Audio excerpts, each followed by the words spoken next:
কি ঠিক কি বেঠিক সেটা আমি বুঝবো। তোদের রক্তের সমস্যা আছে, সেটা ঠিক করতে হবে।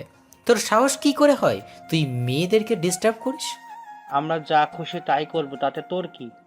এক তো অপরাধ করিস, তার উপর আবার উঁচু আওয়াজ। চোরের মায়ের লম্বা গলা, কুত্তার। তুহিনকে মারার জন্য ওর কলার ধরে যেই হাত তুলেছে, ঠিক সেই সময় পেছন থেকে কেউ একজন আমায় ধরে টেনে পিছনে ঘুরিয়ে নিল। আমি পেছনে ঘুরতেই ঠাস করে আমার গালে থাপ্পড় দিল, কিন্তু কে দিল সেটা এখনো বুঝতে পারিনি। আমিও মারার জন্য হাত তুলতেই দেখি সামনে তাঞ্জু দাঁড়িয়ে। তার মানে তাঞ্জু আমায় থাপ্পড় দিল। আমি রিয়ানকে ভালোবাসি, আর এইটা তোর সহ্য হচ্ছে না, তাই না? তোর সাহস হয় কি করে তুই রিয়ানকে মারার হুমকি দিস? দেখছো ভাবি, কাল ভাইয়াকে মারার হুমকি দিয়েছে, আর আজ কোনো কারণ ছাড়াই আমার মারতে আসছে। তুমি না আসলে আজ তো আমায় হাসপাতালে যেতে হতো। তানজু তুমি? তোকে ভালো মনে করেছিলাম, কিন্তু আমি তাঞ্জুকে ভালোবাসি জন্য তুই আমার মারতে চাইছিস, কিছু বলিনি। কিন্তু তুই আজ আমার ভাইকে মারতে আসছিস। আমাদের সম্পর্কটা যদি তোর পছন্দ না হয়, তাহলে আমি তাঞ্জুর সাথে রিলেশন করব না। তবু প্লিজ শত্রুর মতো আচরণ করিস না। ওই তুই তোর বাংলা ছবির সস্তা ডায়লগ তোর কাছেই রাখ। তানজু তুমি কিভাবে জানলা সুমন ওকে মারতে চাইছে? সুমন কাল রাতেই রিয়ানকে ফোন দিছিল। রিয়ান একটু আগে আমার রেকর্ড শুনাইছে। তুই তাহলে পুরোটা শোনোনি? সাকিব, বাদ দে। কেন বাদ দিব? সবাই দেখছে, চল এখান থেকে। সাকিবকে এক প্রকার জোর করে টেনে নিয়ে আসলাম। সাকিবকে জোর করে নিয়ে আসার জন্য এখন আমার উপর রাগ দেখাচ্ছে। ওরা ওখানে সস্তার বাংলা ছবি করতেছিল আর তুই কিছুই বললি না? কি বলতাম? ওরা একটার পর একটা মিথ্যা বলে যাচ্ছিল আর তোর কিছুই বলার ছিল না? দোস্ত দেখ, চাইলে অনেক কিছুই বলা যেত, পিটিয়ে হাসপাতালে নিয়ে যাওয়াও যেত, কিন্তু আমার দুর্বল পয়েন্টটা তো ওদের হাতে, তাই কিছু করতে পারিনি। আর এইসব কিছু ওরা প্ল্যান করেই করছে, এটা নিশ্চিত। তাই জন্য চল ক্যান্টিনে যাই, গালে বরফ দিতে হবে। শালা, প্রতিবাদ না করে একটা মেয়ের হাতে মায়ের খেয়ে এখন যাচ্ছে গালে বরফ দিতে। আমি যাব না, তুই যা। আমি সাকিবদের দিকে তাকিয়ে মুচকি হাসলাম। ও তো একটা মেয়ে, ওর থাপ্পড় কি আর এমন? ওর থাপ্পড়ে আমি বিন্দুমাত্র ব্যথা পাইনি, কিন্তু ওর থাপ্পড় দেওয়ার কারণটা বলছিল, তাই কলিজা ব্যথা লেগেছে। কিন্তু কলিজাই তো বরফ দিতে পারবো না, তাই গালে দিয়েই সান্ত্বনা দিই। শফিক মামা, এদিকে আয়। হ্যাঁ মামা বল, কি অবস্থা? আমার আবার অবস্থা। কেন, কি হয়েছে? কিছু না, একটা বরফের টুকরা নিয়ে আসো তো। শফিক বরফ আনতে গেল, একটু পর একটা আইসক্রিম এনে আমার হাতে ধরাই দিল। এইটা কি? আইসক্রিম? এটার দাম কত? 170 টাকা। এটা তোমাদের জন্য স্পেশাল। তবে খুব বেশি জোরেই দিইনি। এখন গালে কি দিবি? বরফ। আমিও সেটাই চাইছি। মুখ দিয়ে বুঝাইলে তো হতো। শফিক বরফ আনতে গেল। শালা আমি ওকে বরফ আনতে, আর ও আমায় 170 টাকা দামি এনে আইসক্রিম দিচ্ছে। কেমনটা লাগে? সেদিন একটু রাত করে বাসায় ফিরলাম। বাসায় এসে দেখি আন্টি আমাদের বাসায়। আম্মু আর আন্টি বসে গল্প করছে। আন্টি কখন আসলা? একটু আগেই। তুই কই ছিলি এত রাত পর্যন্ত? কই আর থাকবো, আড্ডা দিলাম। তাড়াতাড়ি ফ্রেশ হয়ে নে, তোর সাথে কথা আছে। কি কথা? আগে ফ্রেশ হয়ে নে। আচ্ছা। রুমে এসে ফ্রেশ হয়ে একটু বিশ্রাম নিলাম। পিউকে কোলে নিয়ে নিচে আসলাম। হ্যাঁ আন্টি বলো। আমার সাথে আয়। আন্টি আমার হাত ধরে টেনে ছাদে নিয়ে আসলো। কি হয়েছে আন্টি, কোনো জরুরি কথা? তুই জানিস আমি এখানে কেন আসছি? কই না তো। আর তুমি তো বলনি আমায়। আজ তানজু ফোন করে আমায় ডাকছে। ও, কিন্তু কেন? ও আমায় বলল ও নাকি হোস্টেলে উঠবে। আমি তো এখনো তোর আম্মুকে এই কথা বলিনি, ও শুনলে খুব রাগ করবে। কিন্তু ও হোস্টেলে উঠবে কেন? আমারও তো একই প্রশ্ন, তোর সাথে কি ওর কোনো ঝামেলা হয়েছে? এবার আমি চুপ হয়ে গেলাম। এবার চুপ থাকতে দেখে আন্টি আবার আমায় জিজ্ঞেস করলো। সুমন কি হয়েছে, লুকাবি না কিন্তু, বল আমায়। এবার আমি আন্টিকে 1 by 1 সব বললাম। ফোনে কল রেকর্ডও শোনালাম, এমনকি আজকে সকালের বিষয়টাও জানালাম। এই কয়দিন এসব হয়ে গেল, তুই আমায় জানালি না কেন? আমি ভেবেছিলাম হয়তো আমি ওকে বোঝাতে পারবো, কিন্তু আন্টি তোমায় একটা রিকোয়েস্ট করি। হ্যাঁ বল। তুমি প্লিজ ওকে বোঝাও, ও যেন এই বাসা না ছাড়ে। দরকার পড়লে আমি বাসায় থাকবো না। তুই বাসায় থাকবি না কেন? কারণ আমার জন্য তো ও হোস্টেলে যেতে চাচ্ছে। তোকে কোথাও যেতে হবে না, আমি দেখছি কি করা যায়। আর হ্যাঁ, তুমি ওকে বলিও না যে আমি তোমায় এইসব বলেছি। আর এইসব কিছুতে ওর বিন্দু মাত্র দোষ নেই, তাই তুমি ওকে বকা দিবে না। ওর দুর্বলতার সুযোগ নিচ্ছে ওরা। আর একটা কথা, আমি কাল 1 সপ্তাহের জন্য বান্দরবন যাচ্ছি। কাউকে বলিনি, এখনো শুধু আব্বুর সাথে কথা বলছি। বান্দরবান কেন? চোখের সামনে এইসব সহ্য হচ্ছে না তাই। আর আমি না পারছি ওকে কিছু বলতে, না পারছি রিয়ানকে কিছু করতে। আমি আরও কিছু বলতে যাবো এমন সময় আম্মু আসলো। কি রে, তোদের গল্প এখনো শেষ হয়নি? কেন, কি হয়েছে? খাওয়া করা লাগবে না, শুধু গল্প দিয়ে কি পেট ভরবে? তুই যা, আমরা আসছি। তাড়াতাড়ি আয়। আব্বু অফিস থেকে আসার সময় আমার জন্য টিকিট কেটে নিয়ে আসছে। আগামীকাল 10টায় আমার বাস। সকালে ঘুম থেকে উঠে শুধু সাকিব আর মারুফকে টেক্সট করে জানিয়ে দিলাম আমি 1 সপ্তাহের জন্য বাইরে যাচ্ছি। এরপর বাসায় আম্মু আন্টিকে বললাম, তানজুকে বলার জন্য ছাদে আসলাম। তানজু বই পড়ছে। আমি কয়েকদিনের জন্য বাইরে যাচ্ছি। আর হ্যাঁ, সব কিছুর জন্য সরি। আমি আর কখনো তোমাদের মাঝে আসবো না, কিন্তু প্লিজ তুমি হোস্টেলে যাইও না। প্রয়োজনে আমি বাইরে থাকবো, তবুও প্লিজ তুমি বাসায় থাকো। আমি কথা বলছি, তানজুর সেদিকে কোনো খেয়াল নেই। মনে হচ্ছে আমি কোনো কলা গাছের সাথে কথা বলছি। ও ওর মতো পড়েই যাচ্ছে। আমি আর কিছু না বলে চলে আসলাম। বান্দরবোর্ড চলে আসলাম। দেখতে দেখতে 3 দিন কেটে গেল। এক একটা দিন মনে হচ্ছিল এক একটা বছর। আম্মুর সাথে কথা হইতো। আন্টি আমাদের বাসাতেই আছে। তানজুর সাথে যদিও বা কথা বলার ইচ্ছে করে, কিন্তু ইচ্ছে করে থাকলেও উপায় তো নেই।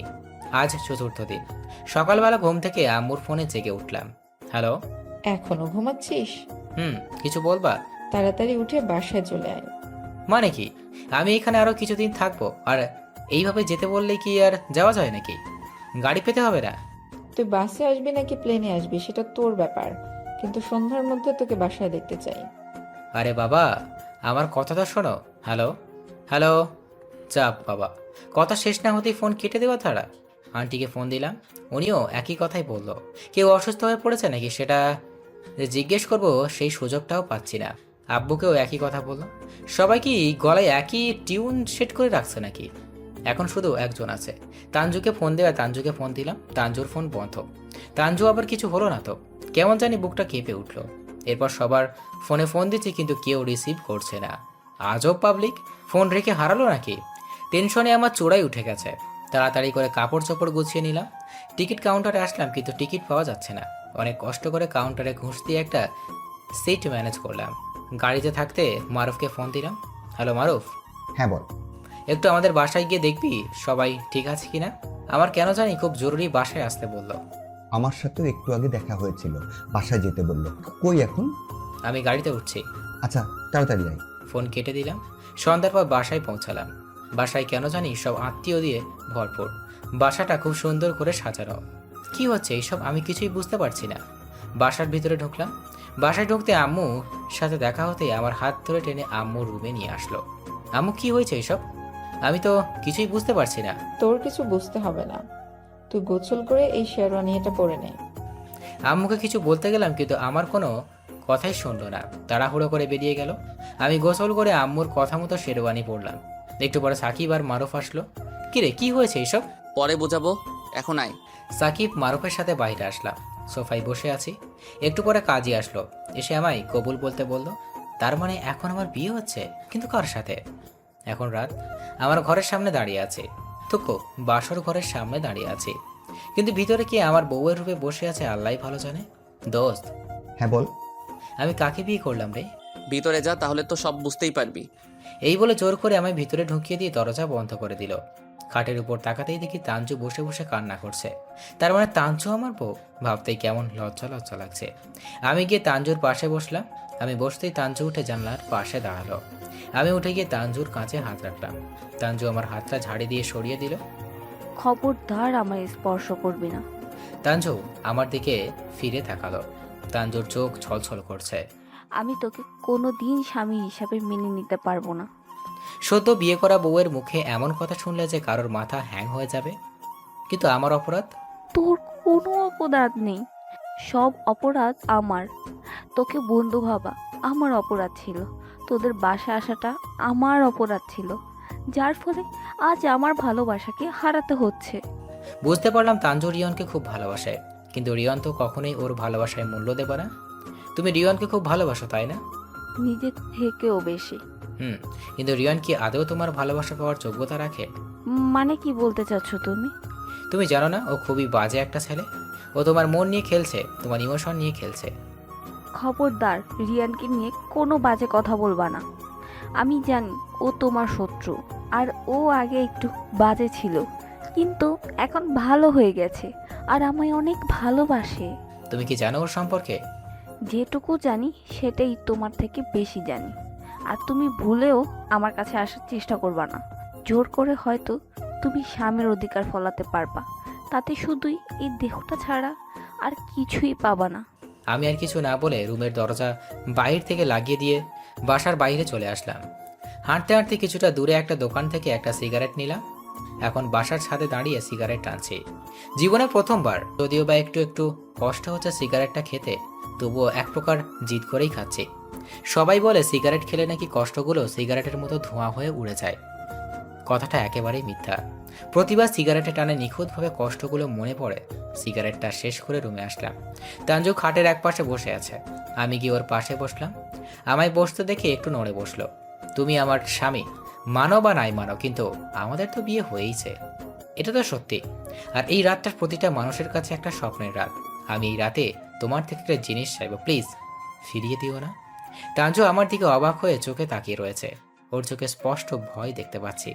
ও হয়তো ভাবছে অনেক বড় কিছু চাইবো। ভয় পেও না, খুব বেশি কিছু চাইবো না।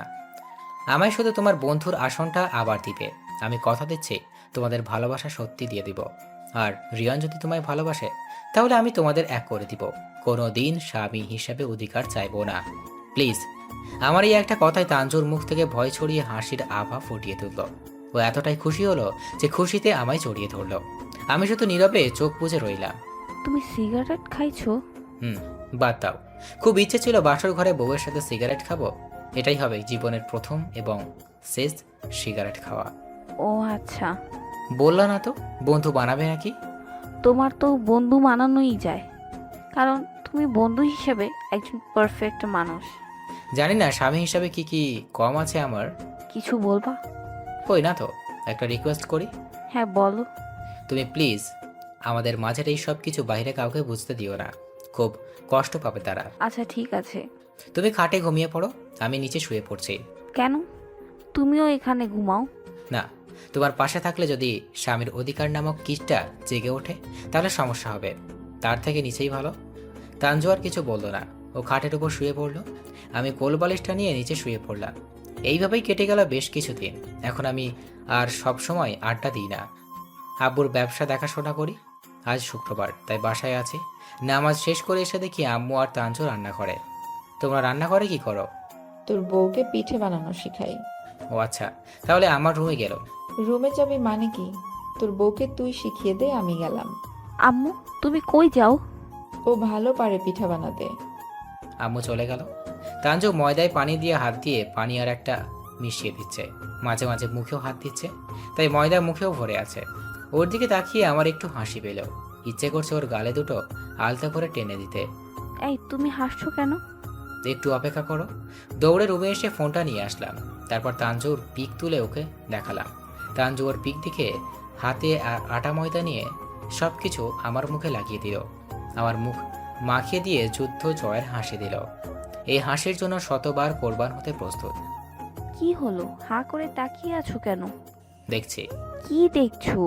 কিছু না। পিঠে কি বানানো হবে নাকি না? অবশ্যই। আমি তানজুর পিছনে গিয়ে আমার হাত দিয়ে ওর হাত ধরে সব কিছু বুঝিয়ে দিতে লাগলাম। এখন রাতে খাওয়া করে ছাদে আসলাম পিউকে নিয়ে। আজ সন্ধ্যা থেকে আকাশটা, মনটা খুব খারাপ। মনে হয় অযোধ্যারাই কান্না করবে। কি করো? এই তো তারাগুনি। তাই কতগুলো তারা গুনলা? অনেক। তানজু আর আমি কথা বলছি আর পিউকে ছাদে ছেড়ে দিলাম। এমন সময় জোরে মেঘের গর্জন দিয়ে উঠল। তানজুর সাথে সাথে আমায় জড়িয়ে ধরলো। মনে হচ্ছে খুব ভয় পেয়েছে। ইস, কতই না ভালো হতো যদি আমাদের সম্পর্কটা অন্য সব স্বামী স্ত্রীর মতো হতো। কিন্তু এখন না পারছি জড়িয়ে নিতে, না পারছি ছেড়ে দিতে। একটু পরে নিজেকে সামাল দিয়ে নিয়ে আমায় ছেড়ে দিল। আকাশের অবস্থা খুব খারাপ, রুমে আসো, বাইরে থাকো না। তানজু আমার রুমে ডেকে চলে গেল। আমি পিউকে নিয়ে তানজুর পিছনে পিছনে আসলাম। প্রতিদিনের মতো তানজু খাটের উপর শুয়ে পড়ল আর আমি নিচে, লাইট বন্ধ। বাইরে অঝোর ধারায় বৃষ্টি হচ্ছে, মাঝে মাঝে বাজ পড়ছে। একটু পরে তানজু রুমের লাইটটা অন করলো। এরপর আমার কাছে আসলো। কিছু বলবা? তুমি আমার সাথে ঘুমাবা, চলো। কেন? আমার ভয় করছে, চলো। বালিশ আর কোলবালিশটা নিয়ে খাটের উপর আসলাম। দুইজনের মাঝে কোলবালিশটা রাখলাম। একটু পর আবার মেঘের গর্জন শুনে তাঞ্জু কোল বালিশটা মাঝখান থেকে সরিয়ে আমায় জড়িয়ে ধরলো। তাঞ্জু যখনই জড়িয়ে ধরে কেন জানি শরীরে বিদ্যুৎ শক্ট বয়ে যায়। নিজেকে খুব কঠিন করে কন্ট্রোল করার চেষ্টা করছি, কিন্তু পারছি না। তাঞ্জুর শরীরের স্পর্শে মনের মাঝে কামকিটটা জাগ্রত হয়ে উঠছে। তাঞ্জুকে শক্ত করে জড়িয়ে ধরলাম। এরপর ওর কপালে একটা চুমু এঁকে দিলাম। তাঞ্জু কোনো বাধাই দিল না। সকালবেলা কারো কান্নার শব্দ শুনে ঘুম ভাঙল। পাশে তাকিয়ে দেখি তাঞ্জুর শরীরে কম্বল মুড়িয়ে কান্না করছে। ওর শরীরে কোনো পোশাক নেই। এরপর আমি খেয়াল করলাম আমার শরীরেও নেই। গতকাল রাতের কথা মনে হলো। সরি, বিশ্বাস করো আমি ইচ্ছে করে কিছুই করিনি। তোমাকে আমি ভালো ভেবেছিলাম, কিন্তু তুই আমার দুর্বলতার সুযোগ নিলি। তুমি ভুল ভাবছো, আমি কোনো সুযোগই নিইনি। চুপ কর, কোনো কথা বলবি না। আমি তোর এমন হাল করব যে তুই কল্পনাও করতে পারবি না। তাঞ্জু প্লিজ বিশ্বাস করো। খবরদার, তুই আমার কাছে আসবি না। বেরিয়ে যা রুম থেকে।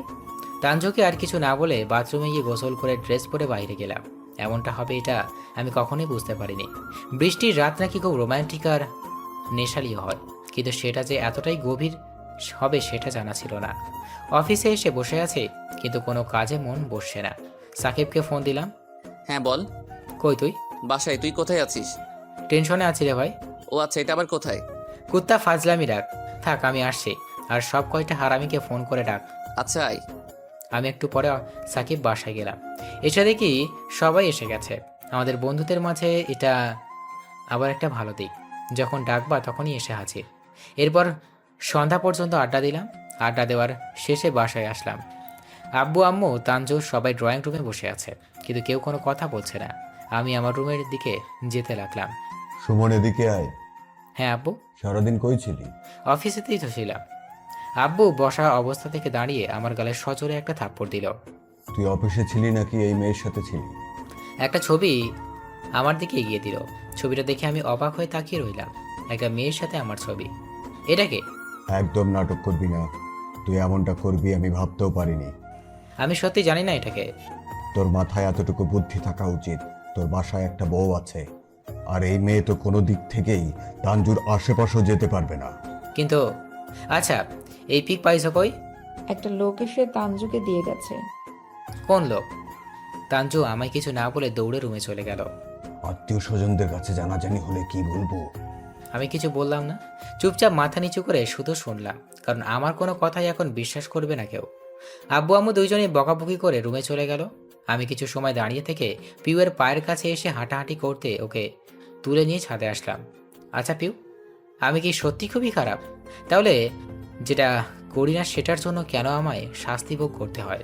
কি মন খারাপ? বিশ্বাস করো তাঞ্জু, আমি ওই মেয়েকে চিনি না। সেটা আমিও জানি। ওটা তো তুহিন আমায় এডিট করে দিছে। ছেলেটার ট্যালেন্ট আছে বলতে হবে। এত নিখুঁতভাবে কাজ করেছে, বোঝার কোনোই অপশন নেই। তাঞ্জুর কথা শুনে আমার আকাশটা ভেঙে পড়ায় অবস্থা। মানে কি তুমি এইসব করেছো আমার সাথে? হ্যাঁ, কিন্তু কেন? তুমি আমার সম্মান নিয়ে খেলছো কেন? তুইও তো আমার দুর্বলতার সুযোগ নিয়ে আমার সর্বস্ব লুটে নিয়েছিস। আমি তোমায় সকালেও বলেছি, এখনো বলছি, আমি ইচ্ছে করে কিছু করিনি। যদি করেও থাকি তবে তাতেও আমি কোনো ভুল করিনি, কারণ ওটা আমার অধিকার। তুই ভালো করেই জানিস আমি তোকে স্বামী হিসাবে কোনো দিন মানতে পারবো না। তবুও তুই তোর নোংরা ইচ্ছেটা পূরণ করতে আমার সাথে ইচ্ছে করে এসব করেছিস। আর তাই জন্য ঠাস, তুই এতটা নিচু মনের জানতাম না। আরে আমি তোর সবসময় ভালো চেয়ে এসেছি। তুই সবসময় আমায় অপমান করার জন্য উঠে পড়ে লাগিস। তুই নিজেও জানিস না তুই আমার মনের কোথায় ছিলি, কিন্তু এখন শুধু তোর প্রতি ঘৃণা কাজ করছে। যে তোকে জামা কাপড়ের মতো ব্যবহার করছে তুই তার পিছনে ঘুরিস, আর যে তোকে পাগলের মতো ভালোবাসে তাকে তুই যাই হোক একদিন ঠিকই বুঝতে পারবি, কিন্তু এখন তোর বোঝাবুঝিতে আমার কিছু যায় আসে না। তুই এতদিন আমার সাথে এত কিছু করেছিস, কিন্তু আমি কিছুই বলিনি, কারণ আমি তোকে ভালোবাসতাম আর ভাবতাম একদিন ঠিকই তুই বুঝতে পারবি, কিন্তু তুই ভালোবাসা পাওয়ার যোগ্যতা রাখিস না। এতদিন বাইয়ের মানুষের মতো তুই আমার অপমান করছিলি, কিছুই বলিনি, কিন্তু আজ এই তুই আমার পরিবারের কাছে আমায় একটা মানুষ হিসাবে পরিচয় করিয়ে দিলি যে মানুষটাকে তারা কখনই ক্ষমা করবে না। আর বাকি রইল তোর ভালোবাসার কথা। তোর সস্তা ভালোবাসা ঠিকই মানুষকেই বেঁচে নিয়েছে। রিয়ান তোর জন্য ঠিকই আছে, কান্না করতে করতে কথাগুলো বলে চলে আসলাম। আজ খুব কষ্ট হচ্ছে। আব্বু কখনো আমার দিকে রাগি চোখে তাকায়নি পর্যন্ত, কিন্তু আজ এর জন্য আমায় এতগুলো কথা শুনতে হলো। দোষ না করেও আমি অপরাধী। বাইরে আসলাম। কিছু দূরে একটা দোকান থেকে এক প্যাকেট সিগারেট নিলাম। জীবনে দ্বিতীয়বার আজ আবার সিগারেট খাচ্ছি। সারা রাত আর বাসায় ফিরিনি। ল্যাম্পপোস্টের নিচে বসে থেকে কাটিয়ে দিলাম। যে কুত্তাকে দেখলে ভয়ে অন্য রাস্তা দিয়ে হাঁটতাম, আজ সেই কুত্তাই আমার সঙ্গী। সকালবেলা বাসায় ফিরলাম। রুমে এসে দেখি তাঞ্জু এখনো ঘুমাচ্ছে। অন্যদিন ওর দিকে তাকিয়ে থাকতে ভালো লাগতো, কিন্তু আজ কেন জানি ওকে খুব বিরক্ত লাগছে। মোবাইলটা চার্জে লাগিয়ে ওয়ালেট রেখে বাথরুমে গিয়ে গোসল করে আসলাম। সারা রাত সিগারেট ছাড়া আর কিছুই খাওয়া হয়নি, তাই ডাইনিংয়ে গেলাম। আব্বু আম্মু নাস্তা করছে। আম্মু নাস্তা দাও। আম্মু কোনো কথা না বলে শুধু প্লেটটা আমার দিকে এগিয়ে দিল। অন্যদিন হলে কথার ফুল ছুটতো, কিন্তু আজ আমার দিকে তাকাচ্ছেও না পর্যন্ত। না খেয়ে উঠে আসলাম। একটা রিক্সা নিয়ে সাকিবের বাসার ছাদে আসলাম। সাকিবকে সব বললাম। কি করবি এখন? কিছু জানি না রে ভাই, তবে যে ও এমন একটা কাজ করবে কখনো ভাবতে পারিনি। এখন সবার আগে আঙ্কেল আন্টির ভুল ভাঙাতে হবে। কিন্তু কিভাবে? সেটা তুই আমার উপরে ছেড়ে দে, আর তানজুর কি করবি সেটা বল। কি আর করার, ডিভোর্স দিয়ে দিব। তোর পরিচিত কোনো উকিল আছে না? হ্যাঁ, কিন্তু তুই কি সত্যি ওকে ডিভোর্স দিবি? একদিন কাঁদবে দেখিস, খুব কাঁদতে হবে ওকে। তুই তো ওকে বাসি না, আমি ওকে ঘৃণা করি। তুই তোর উকিলের সাথে কথা বল। আচ্ছা, তোর ফোনটা দিয়ে এখনই কথা বলছি। গোসল করে শুধু ওয়ালেটটা নিচ্ছি, ফোন তো বাসায়। ও, আমার ফোনও তো বাসায়। ওনার কার্ডটা রাখ, বাসায় গিয়ে ফোন দিস। আমি বাসায় যাব না রে, কিছুদিন বাইরে থাকবো। মানে কই থাকবি? জানি না। আমাদের ঢাকায় একটা নতুন অফিস হয়েছে, তুই ওখানে এমডি হয়ে যা, কিছুদিন কাটিয়ে আয়। আর শুরু থেকে তো ব্যবসাটা আমি সামলাচ্ছি, এবার তুইও একটু সামলা। সবাই তোকে চেনে, আমায় তো আর কেউ চেনে না। সমস্যা নেই, আর ব্যবসাটা আমাদের দুজনের। শুধু আমায় চিনলে হবে, তোকেও তো চিনতে হবে। তুই এক কাজ কর, আজকেই চলে যা। আচ্ছা, তুই শুধু আব্বু আম্মুর একটু খেয়াল রাখিস। আচ্ছা, আর তানজুর? ওর খেয়াল রাখার জন্য মানুষের অভাব হবে না। আর এই নাম্বারটা আমার সামনে বলবি না। সাকিব আর এই অনেক আগেই দুইজনে মিলে একটা ব্যবসা শুরু করেছিলাম। এতদিন সাকিব একাই সামালে আসছে। সাকিবের কথা মতো ওই দুপুরে কাউকে কিছু না বলে জানিয়ে ঢাকার উদ্দেশ্যে রওনা দিলাম। যাদের কাছে আজ আমি এতটা নিচুতে নেমে গেছি, তাদের থেকে দূরে থাকাই উত্তম। ঢাকায় আসার পর 1 সপ্তাহ হয়ে গেল, কিন্তু কাজে মনোযোগ দিতে পারছি না। তাই আজ অফিসে না গিয়ে পাশের একটা পার্কে গেলাম। সেখানে বেশ কিছু পথশিশুকে নিয়ে তাদের সাথে আমিও খাওয়া করছি। ভালোই লাগছে। অবসরে এদের সাথে সময় কাটাতেও খুব ভালো লাগে। হঠাৎ সাকিব ফোন দিল। হ্যাঁ সাকিব বল। কি করিস? এই তো একটু বাইরে আসছি। তুই কি বিজি? না, বল কি বলবি। আজ তানজু আমাদের বাসায় আসছিল তোর খোঁজ আনতে। শোন, তোকে বলছি না ওর কথা আমার সামনে বলবি না, আমি শুনতে চাই না। আরে বাবা শোন তো। আচ্ছা বল। ও আমায় এসে বললো তুই কোথায়, তখন আমি বললাম আমি জানি না। ও আমায় অনেক রিকোয়েস্ট করলো বলার জন্য। তুই কি বলে দিয়েছিস নাকি? না। তাহলে তো হলোই, এখন রাখ।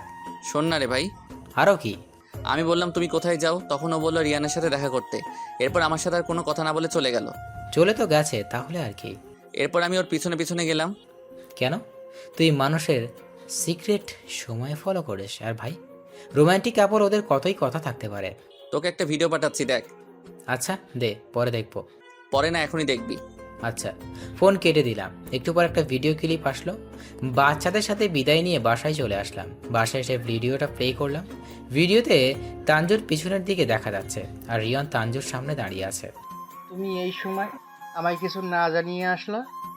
চল, আজ বিয়ে করব। কি বলছো? তোমার মাথা ঠিক আছে? হ্যাঁ চলো। হাসছো কেন? এমনি কিছুদিন যাক, এরপর বিয়ে করব। কেমন? তুমি হাসছো কেন? আমি কতটা বোকা। কেন? তোমার মিথ্যে ভালোবাসার পেছনে ছুটছি। মানে? এই রেকর্ডটা শুনো। রিয়ন কোনো কথা বলছে না। আমি জানি তুমি কোনোদিন আমার বিয়ে করবে না, কারণ তুমি তো সুমনের ওপর প্রতিশোধ নেওয়ার জন্য আমার সাথে ভালোবাসার অভিনয় করছো। আর তুমি সেদিন আমায় পুরোটা শোনাওনি। তুমি বারবার আমার চোখে সুমনকে খারাপ বানানোর চেষ্টা করছো। আর আমিও তোমার মিথ্যে ভালোবাসার জন্য পাগল ছিলাম, তাই সত্যিটাকে বারবার ফিরিয়ে দিয়েছি, আর বারবার সুমনকে অপমান করে তাড়িয়ে দিয়েছি। শোনো, তুমি ভুল বুঝছো।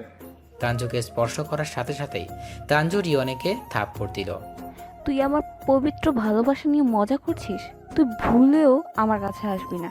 তুমি আমায় বোঝানোর সুযোগ দাও। তোকে সুযোগ দেব? তোর জন্য আমি সত্যি ভালোবাসাকে প্রায় হারিয়েছি।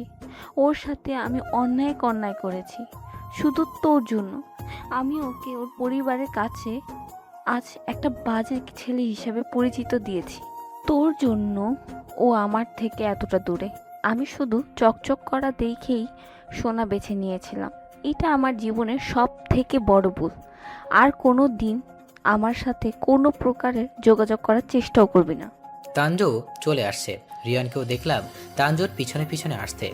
সেই সময় ভিডিও শেষ হয়ে গেল। ফোনটা রেখে বাথরুমে গিয়ে মুখে পানি দিয়ে আসলাম। আমিও বলছিলাম না একদিন ঠিকই বুঝতে পারবে আমার ভালোবাসা। সেই দিন হয়তো আমায় আর কাছে পাবে না। ইচ্ছে হবে জড়িয়ে ধরে একটা বার ভালোবাসি বলতে, কিন্তু সেই সুযোগটা কখনোই পাবে না। হাজার কান্না করলেও সেটা আর সম্ভব নয়। তানজুর প্রতি এখন শুধু ঘৃণাটাই কাজ করে। কেউ একজন বলেছিল, যদি তোমার সব থেকে ভালোবাসার মানুষ একবার ঘৃণা কাজ করা শুরু হয়, তাহলে হাজার চেষ্টা করলেও তার প্রতি খুব সহজে ভালোবাসা আসে না, বারবার ওই ঘৃণাটাই আসে। বাথরুম থেকে এসে শুয়ে পড়লাম। সাকিব আবার ফোন দিল। হ্যাঁ বল। ভিডিওটা দেখলি? না, কেন? আমি কারো পার্সোনাল সময়ের ভিডিও দেখতে চাই না। আর তোকে যে ডিভোর্স পেপার পাঠাতে বলেছিলাম, পাঠিয়েছিস? না, তুই আগে ভিডিওটা তো দেখ। পারবো না। আর তুই যদি একবারও ওর কথা বা ওই ভিডিও কথা বলিস, তাহলে কিন্তু আমি সত্যিই সবার থেকে হারিয়ে যাব। সাকিব আর কিছু বললো না, শুধু চুপচাপ থাকলো। আর হ্যাঁ, আমার কথা যদি কেউ জানতে চাই বলবি, জানিস না, ঠিক আছে? হুম। ফোন কেটে দিলাম। মানুষের মনে একবার যে জিনিসের উপর থেকে ইন্টারেস্ট হারিয়ে ফেলে, সেটা শত চেষ্টা করলেও আর প্রায় করা যায় না। আর যে দুঃখ মনের গহীনে গেঁথে যায়, সেই দুঃখ আর দেওয়া মানুষ দুটোকে কখনো ভোলা সম্ভব নয়। আমি সব কিছু ভুলে থাকার জন্য নিজেকেও আরও বেশি ব্যস্ত রাখার চেষ্টা করছি, কারণ একমাত্র ব্যস্ততাই পারে সকল কিছু ভুলিয়ে দিতে। সেই জন্য তো মানুষের সকল কষ্ট রাতেই ভেসে ওঠে। নিজের কাজের মধ্যে এতটাই ব্যস্ত হয়ে পড়লাম যে খুব বেশি প্রয়োজন ছাড়া সাকিবের সাথে কথাও হয় না। মাঝে মাঝে সাকিবকে ফোন দিয়ে বাসার খবর নিই, কিন্তু যখন তানজুর টপিক নিয়ে আসে তখনই কোনো না কোনো কাজের বাহানা দিয়ে কেটে দিতাম। কেন জানি না, ওর কথা শুনতে ইচ্ছে করে না। তবে এর মাঝে সাকিব ঢাকায় আসছে, এখন থেকে ওকে ঢাকায় থাকবে। তবে ও নাকি আসার আগে আমার লোকেশন বলে দিচ্ছে সবাই। কথাটা শুনে সাকিবের উপর প্রচুর রাগ উঠেছিল। সাকিব আর আমি বসে গল্প করছি। তোর জন্য একটা নিউজ আছে। গুড নিউজ নাকি ব্যাড নিউজ সেটা বলতে পারবো না। কি নিউজ? তানজু প্রেগনেন্ট। কি? সত্যি? এটা তো সুসংবাদ। আমার যে কি আনন্দ লাগছে নিউজটা শুনে, বলে বোঝাতে পারবো না। দোস্ত চল একবার বাসায় গিয়ে দেখে আসি। এত আত্মহারা হওয়ার দরকার নেই। তুই কি শিওর যে এই বাচ্চার বাবা তুই? মানে কি বলতে চাচ্ছিস তুই? ও যে রিয়নের সাথে মেলামেশা করেনি সেটা গ্যারান্টি কি তুই দিতে পারবি? কারণ ও রিয়নের উপর খুবই দুর্বল ছিল, আর সেই সময় রিয়নের সাথেও যোগাযোগ ছিল। ওর তো যোগাযোগ বন্ধ হলো কিছুদিন আগে। তানজু এমন মেয়ে না রে, ও এমন এটা করতেই পারবে না। এখন সেটা বরাবরই তোর ভাবনার উপর ডিফেন্স করছে। আচ্ছা থাক, আমি রুমে গেলাম। সরি রে, তোর মনটা খারাপ করে দিলাম, কিন্তু আমার ভাবনায় যেটা আসছে তোকে সেটাই বললাম। কই, আমার মন খারাপ না তো। আর তুই তো কখনো আমার খারাপ চাইবি না, তাই না? থাক, আমি রুমে গেলাম। রুমে চলে আসলাম। রুমে এসে বাথরুমে গেলাম, মুখে পানি দিলাম। মুখে পানি দিয়ে আয়নার দিকে তাকালাম। সত্যি কি এটা আমার বাচ্চা নয়? কিন্তু আমিও তো তানজুর সাথে অন্তরঙ্গ মুহূর্ত কাটিয়েছি, যদিও বা সেটা অনিচ্ছাকৃত, কিন্তু আমিও তো কোনো প্রোটেকশন ব্যবহার করিনি। তানজু কি রিয়নের সাথেও না? না না না, এটা হতে পারে না। এইরকম অনেক বাজেভাবে ভাবনা মাথায় আসছে। আমার মাথা আর চাপ নিতে পারছে না, কেন জানি না। চারিদিকটা ঘুরতে শুরু করলো, ঠিকভাবে দাঁড়াতেও পারছি না। এরপর জোরে সাকিব বলে চিৎকার করলাম। এরপর আর আমি কিছু বলতে পারি না। যখন চোখ খুললে তখন বুঝতে পারলাম আমি খাটের উপর শুয়ে আছি, পাশে সাকিব বসে আছে। সাকিবের দিকে তাকালাম। এখন কেমন ফিল করছিস? আমার কি হয়েছিল? তেমন কিছু না, তখন আমায় ডাকলি, এরপর আমি রুমে এসে দেখি তুই রুমে নেই। তারপর বাথরুমের দিকে এগিয়ে দেখি তুই পড়ে আছিস। এরপরে তোকে বেডে এনে শোয়াই। ও, একটু আগে ডাক্তার আসছিল, বলল মাথায় অতিরিক্ত চাপের কারণে এমনটা হয়েছে। হুম। কি নিয়ে এতটা চিন্তা করছিস? তানজুকে নিয়ে?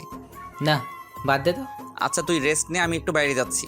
আচ্ছা, আমার পুরোপুরি সুস্থ হতে প্রায় 10 দিন সময় লাগবে। সুস্থ হওয়ার পর একদিন হঠাৎ বাসায় যাওয়ার ইচ্ছে হলো। আমি বারবারই এমন, যখন যেটা ইচ্ছে হয় তখনই আমি সেটাই করি, হোক সেটা ভালো অথবা খারাপ। বাসায় আসলাম পরদিন 12টার দিকে। অনেকদিন পর বাসায় আসলাম, প্রায় 5 মাস। সবাই আমাকে দেখে অনেক খুশি, আমারও ভালো লাগছে অনেকদিন পর আব্বু আম্মুকে দেখতে পেয়ে। সবার সাথে একটু কথা বলে রুমে এসে ফ্রেশ হয়ে শুইলাম। একটু পরেই ঘুমিয়ে পড়লাম। হঠাৎ বুকের উপর ভারী কিছু অনুভব করলাম। চোখ খুলে দেখি তাঞ্জু আমার বুকের উপর মাথা রেখে শুয়ে কান্না করছে। এক প্রকার ধাক্কা দিয়ে ওকে বুকের উপর থেকে সরিয়ে দিলাম। খবরদার আমার কাছে আসবি না। তুমি এমন করছো কেন? আমি আবার কেমন করলাম? তুমি তো চাইতে যাতে আমি তোমায় ভালোবাসি, তাহলে আজ কেন? চাইলাম কোনো এক সময়, কিন্তু এখন চাই না। অনেক আগেই চাওয়া বাদ দিছি। কিন্তু কেন? আমি এখন শুধু তোকে ঘৃণা করি। দয়া করে আমায় বিরক্ত করবি না। আমি রুম থেকে বের হয়ে আসলাম। তাঞ্জু ওখানেই কান্না করছিল। বিকালে সবাই মিলে একসাথে খেতে বসছি। যাই হোক, অবশেষে তুই বাসায় আসলি। এখন থেকে ব্যবসাটা তুই দেখিস। মেয়েটা এই শরীর নিয়ে অফিসে যায়, এটা কেমন কথা বলতো? ও, তাহলে ব্যবসা এখনো সামলাচ্ছে? হ্যাঁ, এখন তুই আসছিস, আর কোনো চিন্তা নেই। কিন্তু আমি তো থাকবো না, একটু পরেই চলে যাব। কি বলিস? তাহলে আসলি কেন? তোমাদের দেখতে চাইছিল, তাই আসছিলাম। আমি ভাবলাম তাঞ্জু প্রেগনেন্ট, এই খুশিতে তাই আসছিস। খুশি? ঠিকই বলছো, খুশিতে আমি আসছি। আর কোনো কথা না বলে চলে আসলাম রুমে। একটু শুয়ে থেকে ছাদে আসলাম। একটু পরে তাঞ্জুও দেখলাম ছাদে আসলো। তুমি খুশি হওনি? খুশি? কিসের জন্য খুশি হব? এই যে তুমি বাবা হবে। বাচ্চা? বাবা আমি হলে তবে না খুশি হব। অন্যের বাচ্চার জন্য আমি খুশি কেন হব? তুমি কি বলতে চাচ্ছ? আমি বলতে চাচ্ছি ওই বাচ্চা আমার নয়। মানে তাহলে এই বাচ্চাটা বাবার কি?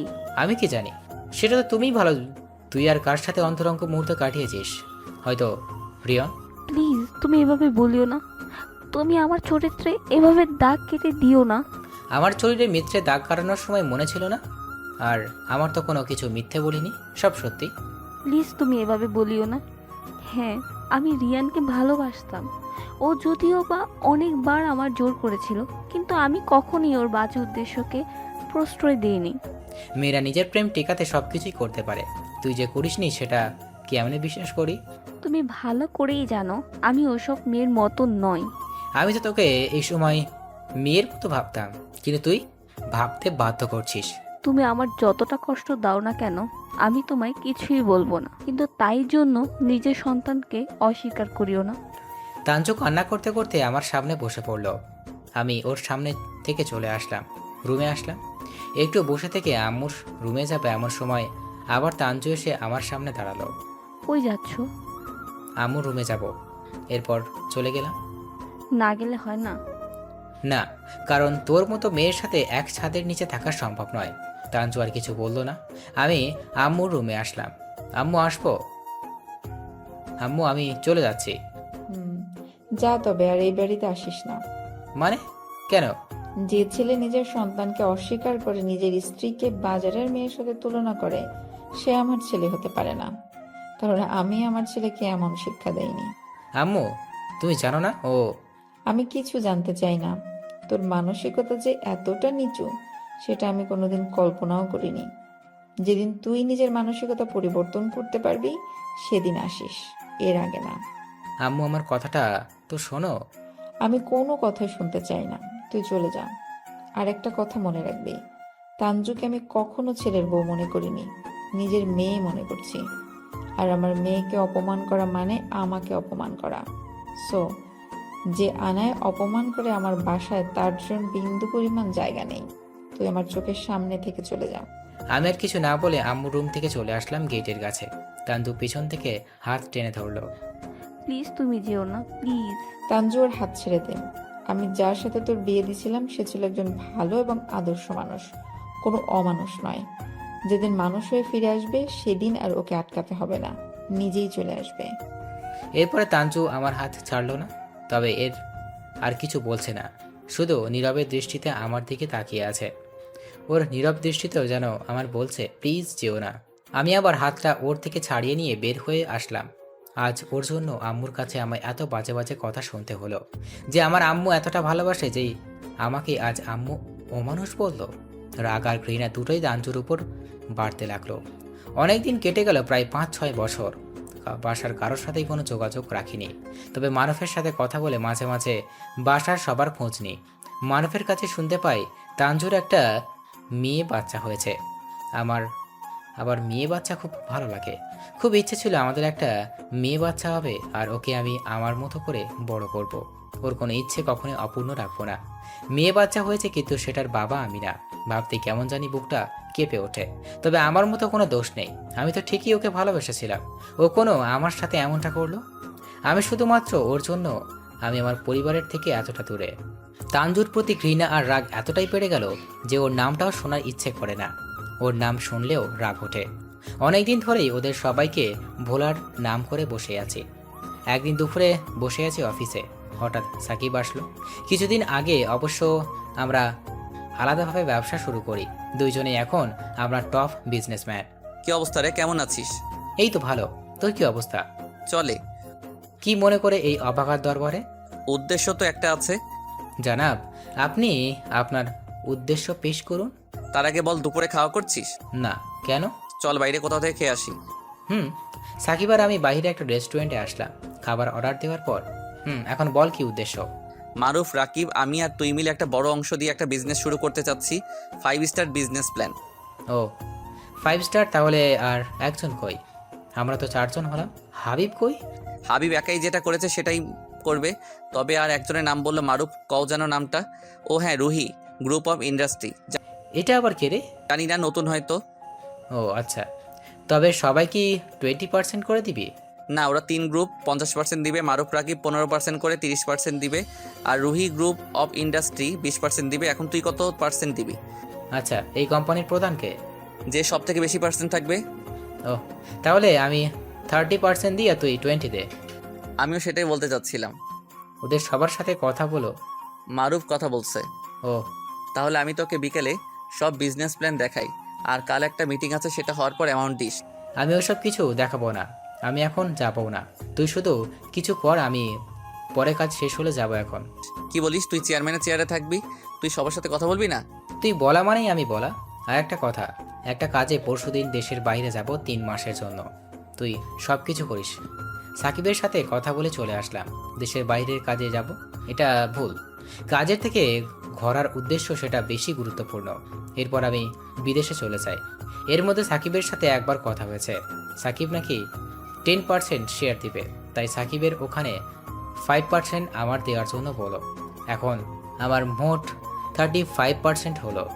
দেশে ফিরে আমার অফিসের সব কিছু ঠিকভাবে ম্যানেজারের থেকে গুছিয়ে নিতে হবে। অনেকটা সময় লেগে গেল।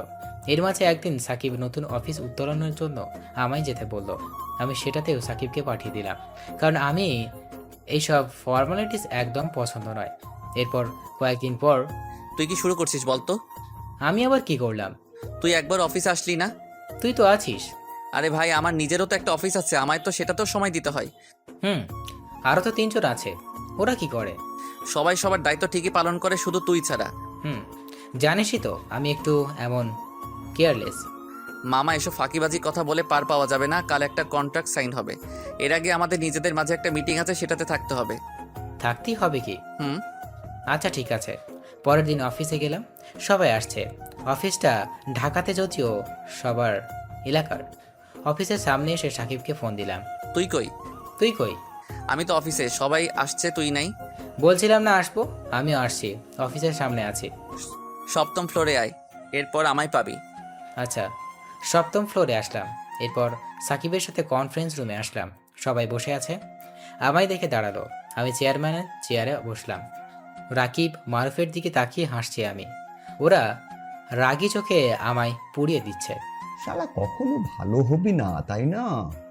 কিছুই করার নেই, সব উপর থেকে ফিক্সড। ও রুহি গ্রুপ অফ ইন্ডাস্ট্রিটের চেয়ারম্যান, আমাদের বিজনেস পার্টনার।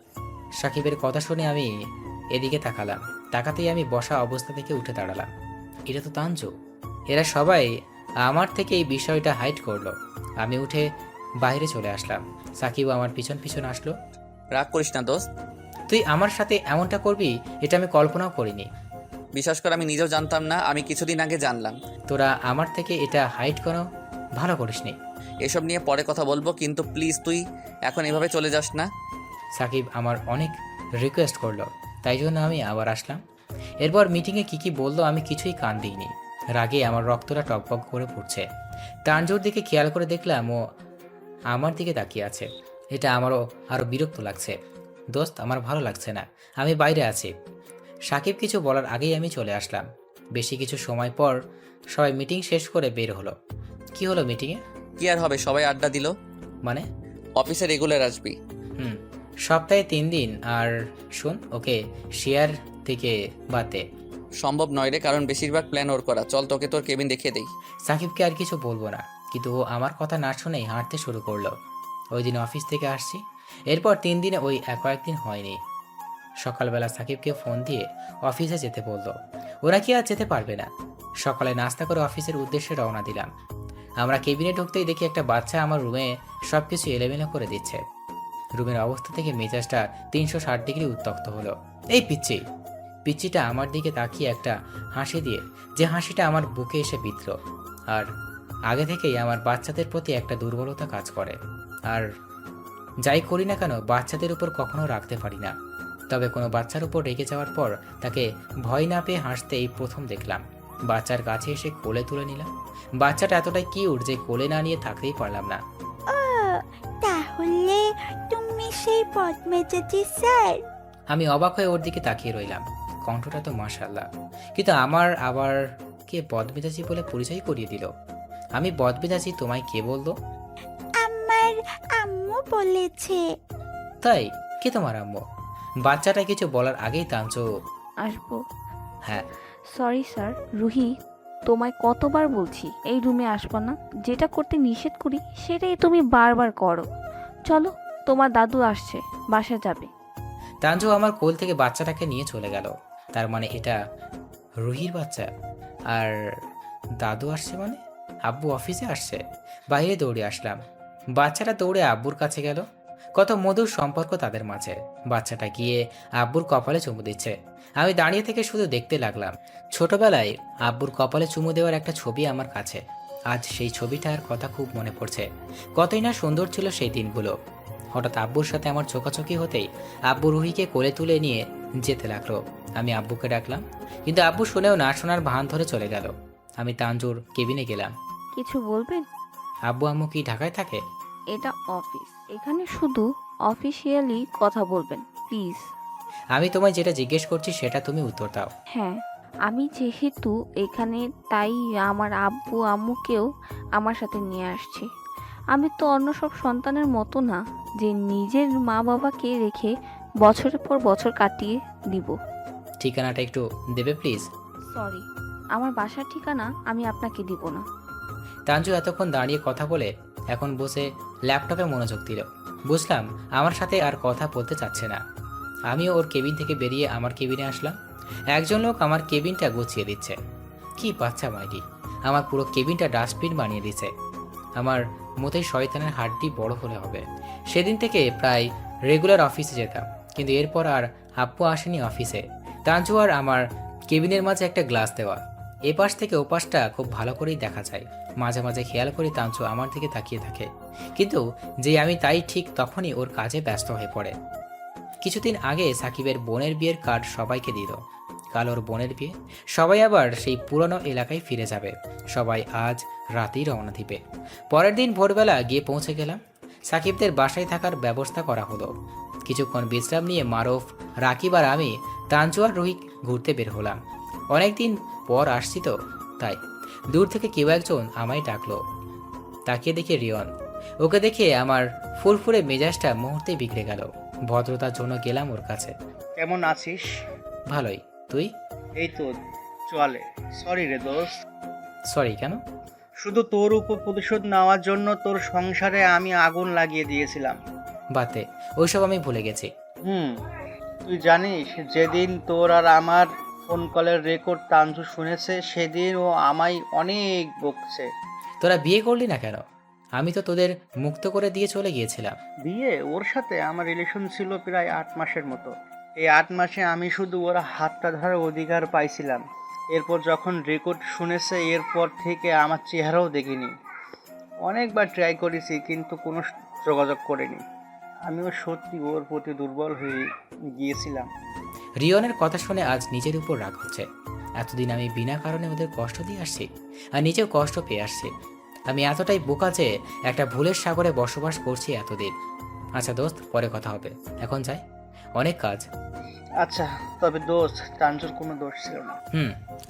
আমি এখান থেকে আসছি আর ভাবছি এতদিন আমি এটা কি করছি। আজ সত্যি মানুষকে অমানুষ মনে হচ্ছে। আম্মু ওই দিন ঠিকই বলেছিল, আমি আমার নিজের বউ বাচ্চাকে এতদিন দূরে সরিয়ে রাখছিলাম শুধুমাত্র আমার একটা ভুল ভাবনার জন্য। আর আমি সেই মানুষটাকে বাজে ভেবেছি যে নিজে কষ্ট করে আমার পরিবারকে নিজের বুকে যত্ন করে আগলে রাখছে। এসে দেখি ওরা আমার জন্য অপেক্ষা না করে চলে গেছে। আমি আর সামনের দিকে না গিয়ে সাকিবের বাসার ছাদে আসলাম। ছাদটা সুন্দর করে সাজানো, বিয়ে বাড়ি তো তাই। এরপর সারাদিন কারো সাথে কোনো কথা বা তেমন দেখা হয়নি। তবে তানজুর সাথে 2-3 বার দেখা হলেও কথা বলতে পারিনি, কারণ কথা বলার কোনো উপায় ছিল না। প্রায় রাত 12টা, ঘুম আসছে না। বারবার আমার বোকামির কথা মনে হচ্ছে, নিজের আজ অনেক বড় অপরাধী মনে হচ্ছে। শুয়ে থাকা থেকে উঠে ছাদে আসলাম। নির্জন রাতে একাকী আকাশের নিচে ভালোই লাগে। ছাদে দাঁড়িয়ে আকাশের দিকে তাকিয়ে আছি। হঠাৎ কারো পায়ের শব্দ শুনতে পেলাম। তাকিয়ে দেখি তানজু। তানজু আমায় দেখে চলে যেতে লাগলো। তানজু, কিছু বলবেন? রুহি ঘুমিয়ে পড়েছে। হুম। নিজেকে কেন জানি আর না আটকে রাখতে পারলাম না। এক প্রকার দৌড়ে গিয়ে তানজুকে জড়িয়ে ধরলাম। তানজু কিছু সময় চুপ থাকলো, এরপর কি যেন ভেবে নিজেকে ছাড়িয়ে নেওয়ার চেষ্টা করলো। কি করছেন? ছাড়ুন। তানজু, আমায় ক্ষমা করে দিও প্লিজ। আপনি কেন ক্ষমা চাইছেন? আপনি তো কোনো দোষ করেননি। আমি তোমার সাথে অনেক বড় অন্যায় করেছি, প্লিজ আমায় ক্ষমা করে দাও। তানজু আমায় ধাক্কা দিয়ে সরিয়ে দিল। আমি দেখলাম তানজু চোখটা মুছলো। দেখুন, আপনি একজন ভালো মানুষ। একটা বাজারের নোংরা মেয়ের থেকে ক্ষমা চাচ্ছেন কেন? কেউ দেখে নিলে আপনার সম্মান মাটিতে মিশে যাবে। তুমি প্লিজ। তানজু আমার কথা না শুনেই চোখ মুছতে মুছতে চলে গেল। আমি পেছন থেকে তানজুকে অনেকবার ডাক দিলাম, কিন্তু পেছনে তাকালো না। পরের দিন সকালে খাওয়া করে বাসায় ঢাকার উদ্দেশ্যে রওনা দিলাম। এর মাঝে তানজুর সাথে কথা হয়নি, তবে তানজুকে ফলো করতে করতে ওর বাসার ঠিকানাটা জেনে গেলাম। পাশের একটা শিশু নিকেতনে রুহি পড়াশোনা করে। 2 দিন ব্যস্ততার জন্য অফিসে যেতে পারিনি, তবে আজ তানজুর জন্মদিন, আজ তো যেতেই হবে। সেই আগের মতো করেই সবাই মিলে প্ল্যান করলাম। তানজুকে সারপ্রাইজ দিলাম। তানজু খুব খুশি হয়েছে। ওকে আজ মন খুলে হাসতে দেখলাম। খুব ভালো লাগছে আমারও ওকে হাসতে পেরে। তবে ওর মাঝে আমি ছিলাম না। যদিও সব কিছু আমি করছি, কিন্তু আমি দূরে ছিলাম। আমায় দেখতে পেয়ে হয়তো ও এমনভাবে মনে থাকতে হয়তো হাসতো না, এতটা খুশি হতো না। সেদিন আমি একটু পরেই চলে আসছি। পরের দিন অফিসে আসছি, কেবিনে বসে আছি। একটু পরে তানজু নক করলো। আসবো? হ্যাঁ আসো। এই ফাইলটা একটু চেক করবেন প্লিজ? আচ্ছা দাও, আমি ফাইলটা চেক করছি। ধন্যবাদ। ধন্যবাদ কেন? কাল আমায় সারপ্রাইজ দেওয়ার জন্য। ওটা তো আমি দিইনি, অফিস কলিগরা দিছে। তানজু আমার হাত থেকে ফাইলটা নিয়ে যেতে লাগলো। হঠাৎ থেমে পেছনে ফিরে। এমন সারপ্রাইজ প্ল্যান শুধু একজনের মাথায় আসতে পারে, তবে এটার কোনো দরকার ছিল না। তানজু চলে গেল। তানজু পিছন গিয়ে ওর হাত ধরলাম পিছন থেকে। কি করছেন এসব? কি করছি? ছাড়ুন, কেউ দেখলে সমস্যা হবে। আমার বউয়ের আমি ধরছি, এতে কার কি? বউ? তানজু এটা কি রাগ নাকি অভিমান? তানজু চোখ মুছতে মুছতে ওর কেবিনে গেল। এটা যদি ওর রাগ হতো তাহলে ও কান্না করতো না। এর মানে এটা অভিমান। যে করেই হোক ওর অভিমান ভাঙাতে হবে, কিন্তু এর আগে আব্বু আম্মুর রাগ ভাঙাতে হবে। আমি যতই অফিসে থেকে বের হয়ে সোজা তানজুর বাসায় আসলাম। আম্মু প্রথমে আমায় দেখে আমার দিকে আসতে নিলে, কিন্তু পরে কি যেন ভেবে আবার রুমে চলে গেল। বুঝতে পারলাম রাগ একটু কমেনি। এরপর অনেকটা সময় দিয়ে আম্মুর রাগ ভাঙালাম। আম্মু, তানজুকে তো কিছুই মানাতে পারছি না। তুই যেভাবে ওকে কথাগুলো বলছিস, সেটাও ঠিক, আমি এখন কি করব? সেটা আমিও বুঝতে পারছি, কিন্তু ওর রাগটা ভাঙামো কিভাবে? আচ্ছা, সেদিন ওখান থেকে চলে আসলাম। রাতে শাশুড়িকে ফোন দিলাম। এখানেও একই কাহিনী। অনেকটা সময় লাগলো শাশুড়িকে বোঝাতে। কি করব, কিছুতেই তো বুঝতে পারছি না। তুই ওকে জ্বালানোর চেষ্টা কর, যেসব কাজ করলে ও জ্বলবে তুই সেই কাজগুলো কর। কি কাজ সেগুলো? তোকে সব কিছু কি বলে দিতে হবে? বলে না দিলে আমি জানবো কেমনে?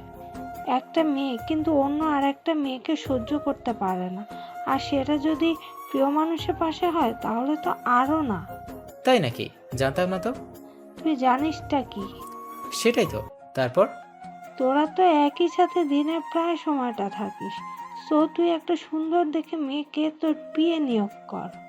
তারপর তুই ওই মেয়েটার সাথে একটু বেশি মেলামেশা কর, দেখ ফলাফল কি আসে, বাকিটা পরে বলবো। হুম। তবে ওই মেয়ের উপর আবার ফিদা হয়ে যাস না, তোদের ছেলেদের তো আবার অভ্যাস খারাপ। কি যে বলো না, আর কখনো ভুল হবে না। মাথায় থাকে যেন। অবশ্যই। ফোন কেটে দিলাম। ফোনটা রেখে দিয়ে মারুফকে ফোন দিলাম, কারণ ও আবার মেয়েদের সাথে ভালো সম্পর্ক। হ্যালো বল। দোস্ত, একটা হেল্প লাগবে। বললে ফেল। একটা মেয়ে লাগবে। ছি, তুই এতটা নিচে নেমে গেছিস, ভাবতেও পারিনি। তোর বউ বাচ্চা আছে আর তুই, আমার নিজেরও লজ্জা হচ্ছে। লেকচার শেষ? লেকচার মানে? ভালো কথা সবসময় তেতো লাগবেই। না রে ভাই, তোর কথা আমার মধুর মতো লাগছে, এবার একটু আমার কথাগুলো শোন। বল। এরপর মারুফকে সব বললাম। ও আচ্ছা, এই ব্যাপার। ও, আগে বলবি তো। আমার বলার সুযোগ দিচ্ছিস নাকি? আমি ভাবছিলাম। তুই তো উল্টো পাল্টা ভাবিস। আচ্ছা, একটা কথা বলতো। কি কথা? কোন কোম্পানির জুতার পিটুনি দিলে তোর মাথা থেকে এইসব মহৎ ভাবনাগুলো যাবে? মহৎ চিন্তা সবার মাথায় আসে না রে, এটার জন্য তপস্যা করতে হয়। তুই সারাদিন সাধনাই কর, এখন বল আমার কাজটা করতে পারবি কিনা। সমস্যা নেই, হয়ে যাবে। পরের দিন সকালবেলা আম্মুর কাছে আসলাম। তানজু অফিসে যাওয়ার জন্য রেডি হচ্ছে, রুহি নাস্তা করছে। আমি রুহির কাছে আসলাম। তানজু এখনও দেখাও যে আমি আসছি। কি করো আম্মু, তুমি কি অফিসে যাওয়ার জন্য রেডি হচ্ছ? আম্মু আমার স্কুলে রেখে তারপর অফিসে যাবে। ও আচ্ছা, তুমি একা একা খাচ্ছ? আমারও তো ক্ষুধা পাইছে। তুমিও খাবা? হুম। আম্মু, এই আঙ্কেলের। আঙ্কেল না, আব্বু বলো। কেন? কারণ আমি তো তোমার আব্বুই, তাই। তাহলে সবার আব্বু স্কুলে আসে, তুমি আসো না কেন? আমি একটু ব্যস্ত ছিলাম তো, তাই যেতে পারিনি আম্মু, কিন্তু এখন থেকে যাব, প্রমিস। সত্যি তো? এখন তোমার আম্মুকে খেতে দিতে বলো। আর হ্যাঁ, আঙ্কেল নয় কিন্তু, আব্বু, ঠিক আছে? হুম। বলো। আম্মু, আব্বুর ক্ষুধা পেয়েছে, খেতে দাও। রুহি বলা শেষ হয়নি, তানজু একটা প্লেটে নাস্তা নিয়ে এসে আমার সামনে রেখে দিল। রুহি, তাড়াতাড়ি নাও, স্কুলে লেট হয়ে যাচ্ছে। আর হ্যাঁ, যে কেউ আব্বু বলতে বললে তুমি কি তাকেই আব্বু বলবা নাকি? এমনটা যেন আর না দেখি। তানজু ওর রুমে চলে গেল। শুনলে তো আম্মু কি বললো, আমায় ছাড়া আর কাউকে আব্বু না বলতে। বুঝতে পারছো? তুমি খাওয়া শেষ করো, আমি তোমার আম্মুর কাছ থেকে আসছি। আচ্ছা। আমি তানজুর রুমে আসলাম। তুমি রুহিকে এইসব বললা কেন? ঠিকই তো বলছি, ভুল কিছু তো বলিনি। তুমি নিজেই তো বলছো এই বাচ্চা তোমার নয়। আমি মানছি আমি ভুল করছি, তাই বলে তুমিও কি আমার আব্বু ডাকতে নিষেধ করবা? যে নিজে অস্বীকার করে নিজের সন্তানকে কে আব্বু বলে না ডাকলেও আমার সন্তানের কোনো ক্ষতি হবে না। ও তাই? তো রুহির স্কুল বাবার নাম বোধহয় সুমন দেওয়া নাই, আর যদিও থাকে তাহলে নিশ্চয়ই মরহুম দেওয়া আছে, তাই না? তানজু কোনো কথা বলছে না, চুপচাপ বিছানা গোছাচ্ছে। আমি তানজুর পিছনে দাঁড়িয়ে কথাগুলো বলছি। ওর হাত ধরে টেনে আমার দিকে ফিরিয়ে নিলাম। রুহি আমার মেয়ে, সো ও আমাকে আব্বু বলে ডাকবে, বুঝতে পারছো? তাড়াতাড়ি রেডি হয়ে নাও, আমি আব্বু আম্মুর সাথে দেখা করে আসছি, একসাথে অফিসে যাব। আম্মুর সাথে দেখা করতে আম্মুর রুমে আসলাম। আম্মুর সাথে কথা বলে বাইরে এসে দেখি রুহি একা একা স্কুল ইউনিফর্ম পরছে। তুমি একা একা পড়তে পারো? তোমার আম্মু কই? আম্মু বাথরুমে। ওহ, আমায় ডাকতে পারতা। আচ্ছা, তাও আমি পরিয়ে দিচ্ছি। রুহিকে স্কুল ইউনিফর্ম পরিয়ে দিয়ে ওর আম্মুকে ডাকতে পারলাম। একটু পর তানজু রুহিকে নিয়ে হনহন করে বেরিয়ে গেল। আমি পেছন থেকে ডাকলাম, কিন্তু আমার কথায় কোনো কান দিল না। আমি ওদের পিছনে পিছনে আসলাম। তানজু রুহিকে স্কুলে নামিয়ে দিয়ে অফিসের দিকে গেল। আমিও এই সুযোগে রুহির স্কুল থেকে ওকে নিয়ে ঘুরতে গেলাম। রুহি আর আমি দুপুরে পর্যন্ত ঘুরলাম, খেলনা কিনলাম। এরপর রুহিকে বাসায় নামিয়ে দিয়ে আমি অফিসে গেলাম। অফিসে এসে আমি অবাক, একটা মেয়ে আমার ডেস্কে বসে আছে।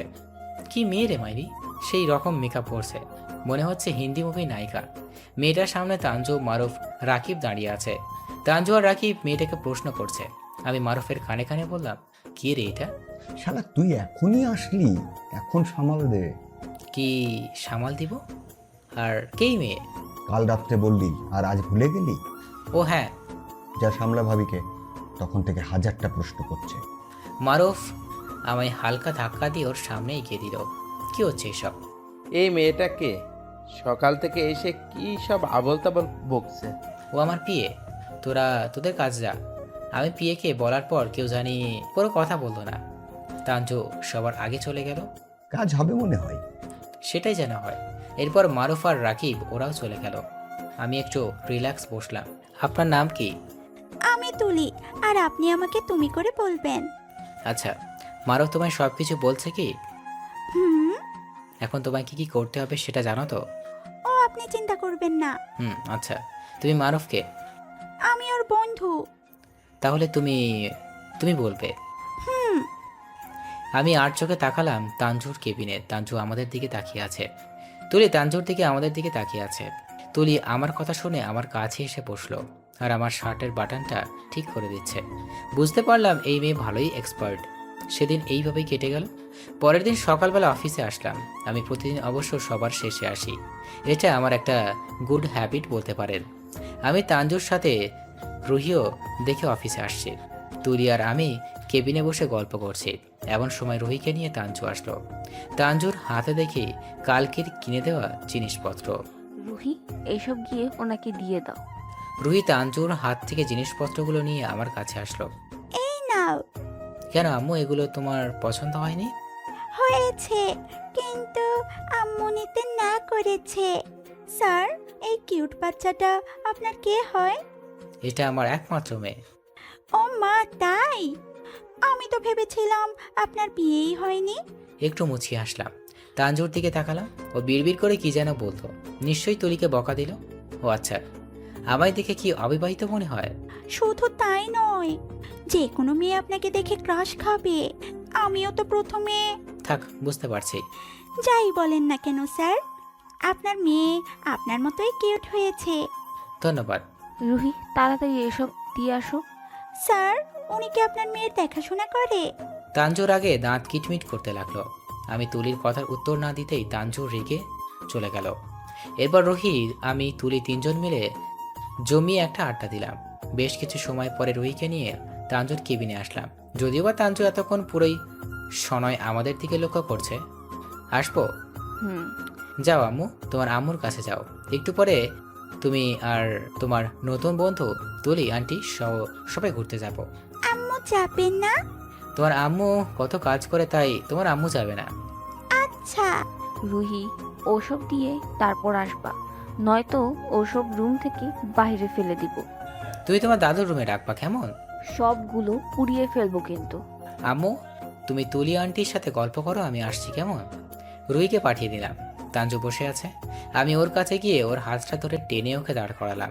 এরপর ওকে নিয়ে কেবিনে আসলাম, কারণ ক্যান্টিনে এখন পুরোটাই ফাঁকা। আমায় এখানে নিয়ে আসলা কেন? তুমি রুহিকে ওইসব ফেরত দিতে বলছো কেন? কারণ ও নিবে না ওসব জিনিস, তাই দরকার করলে আমি কিনে দেব। আমি আমার মেয়েকে কিছু দিতে পারি না? না, পারো না। যদি মেয়েই ভাবো, তাহলে বউ বাচ্চা রেখে একটা মেয়ের সাথে এভাবে ঢং করে কথা বলতে পারতে না। তুমি ফিরে আসো, তাহলে আর বলবো না, প্রমিস। আমি ফিরে যাব না। তানজু চলে যেতে লাগলো। আবার ওর হাত টেনে দালানের সাথে লাগিয়ে দিলাম। দালানে ওর পিঠ ঠেকে গেছে। আমি এখন ওর এতটাই কাছে যে ওর গরম নিঃশ্বাসের শব্দ পর্যন্ত আমার কানে আসছে। আমি ওর ঠোঁটের কাছে মুখ নিয়ে গেলাম। তানজু চোখ বন্ধ করলো। হয়তো ও মনে করছে আমি ওকে কিস করব, কিন্তু না, আমি ওকে ওর দিকে তাকালাম। এরপর ওর কানের কাছে মুখ এনে বললাম, অন্য কারোর সাথে যখন আমার সহ্য করতে পারো না, তাহলে ফিরে কেন আসছো না?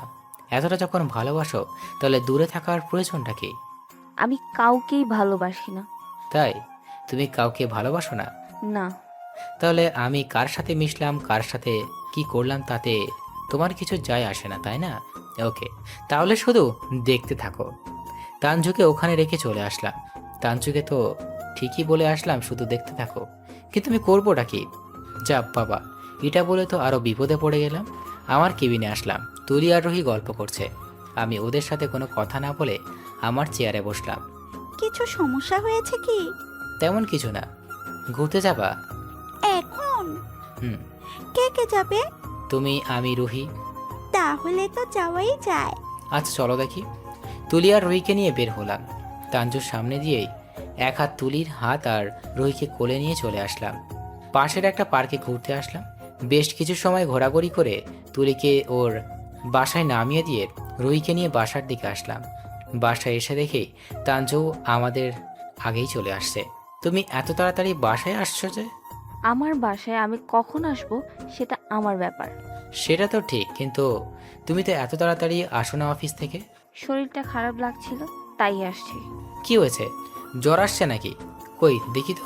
লাগবে না দেখা। আচ্ছা, আমি গেলাম আম্মু।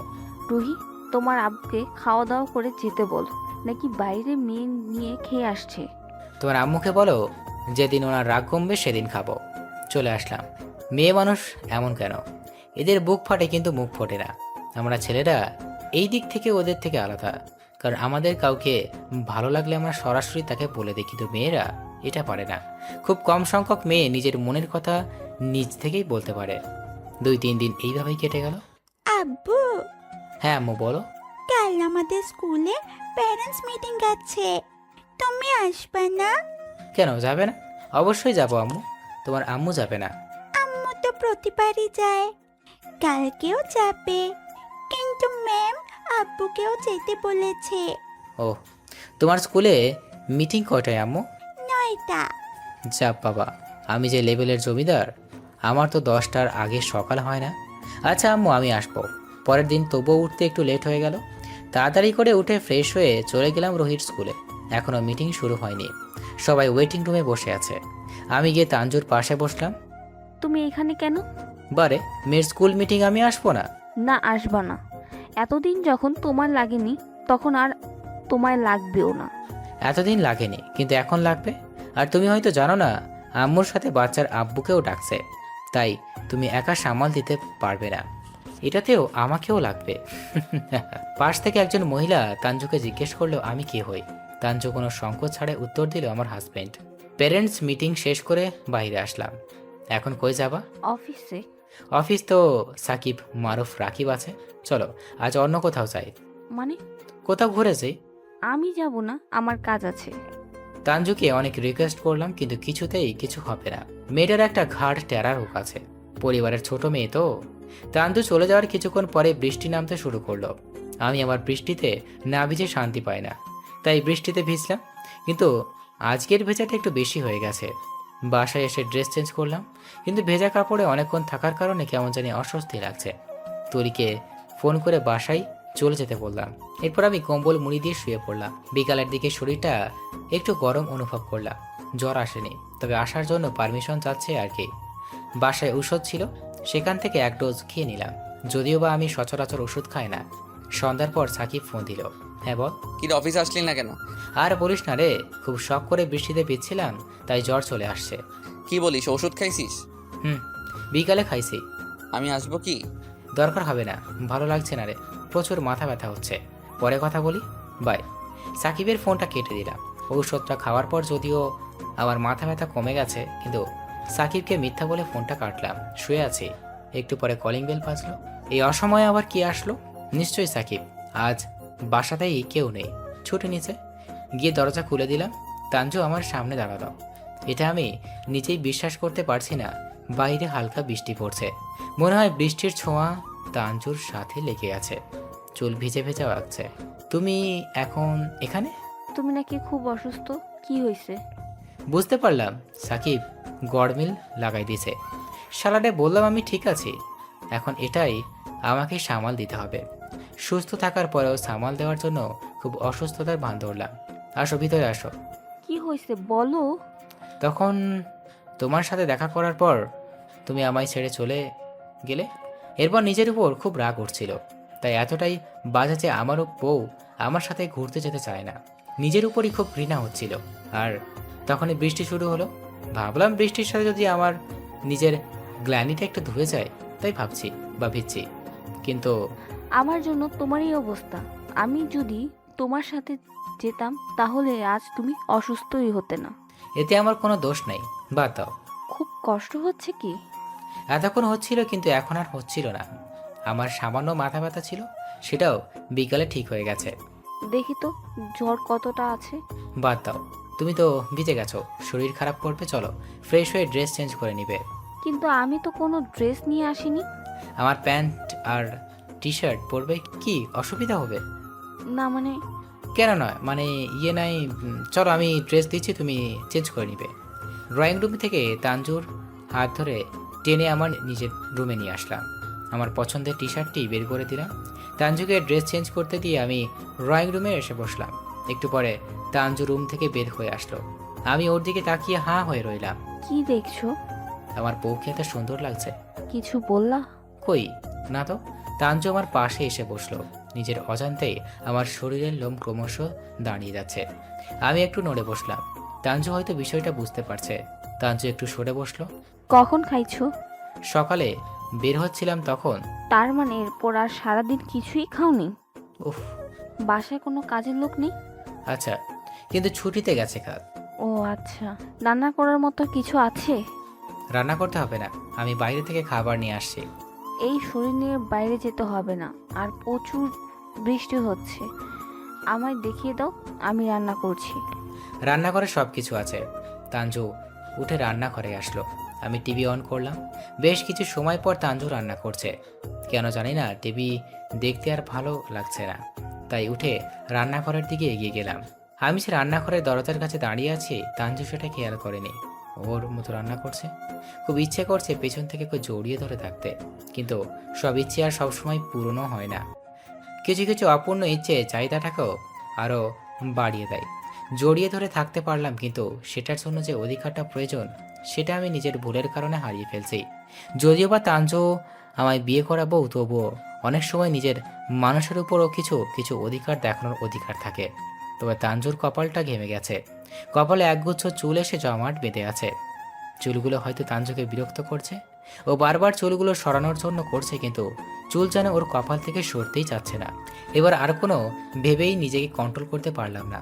গিয়ে ওর চুল সরিয়ে দিতেই ওর কপালে হাত দিলাম। অমনি ও চমকে উঠল।